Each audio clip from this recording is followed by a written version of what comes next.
The year was 1966. Atlanta was the South's symbol of improving race relations and the champion of the civil rights movement.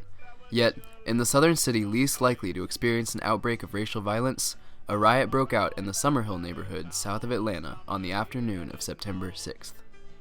In the early autumn afternoon, a young black man wanted for automobile theft was spotted by an Atlanta detective cruising down Summerhill. The man broke away during arrest and was subsequently shot in the leg by the officer. This spurred instant unrest among Stokely Carmichael, the Student Nonviolent Coordinating Committee, or SNCC, and other residents of Summerhill. A 4-day riot ensued, resulting in 1 death and 20 injuries. Mayor Ivan Allen Jr. rushed to the scene in an attempt to calm the residents, and he worked with the police and local black leaders to try to restore order in the area. Atlanta may have been the least likely place for a riot to break out, given all the work that had been achieved to help advance civil rights and improve race relations, but the riot was in no way unprovoked. The stance that Mayor Allen and the city took was that Stokely Carmichael and SNCC had been driving around the streets of Summerhill just hours before, inciting people to riot.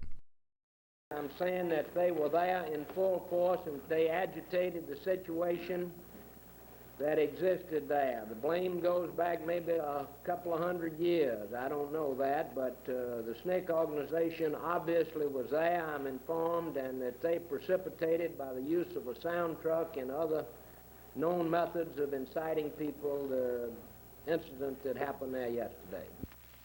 While Carmichael unwisely heightened emotions in the neighborhood, sentiments of animosity had already existed in Summerhill.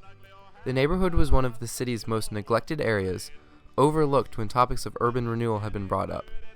Housing was dilapidated and in shortage, and residents of the area were fed up with the city's unwillingness to improve conditions. These issues were further exacerbated when Atlanta Stadium was built in Summerhill's backyard, taking over an empty lot that could have been used for much-needed housing. In addition, the stadium's location placed white citizens and tourists directly in contact with the struggling black community. Maybe Atlanta wasn't the least likely place for a riot after all. The aftermath of Summerhill led to contention among the citizens of Atlanta, as everyone laid blame to certain parties. Some viewed Allen's actions as heroic, others viewed them as misguided and ill-advised. And while some loyal supporters of SNCC defended its actions, it became clear that many African Americans began to find fault in the ways in which the civil rights movement was being advanced. I'm depressed with the type of situation that's going on today, especially in the Negro community. We have these so-called leaders going in, starting trouble, and when it starts, they are there, and when it begins fully, they're gone. They are gone. And after it's all over with and the news cameras come out, then there they are looking at a deplorable situation.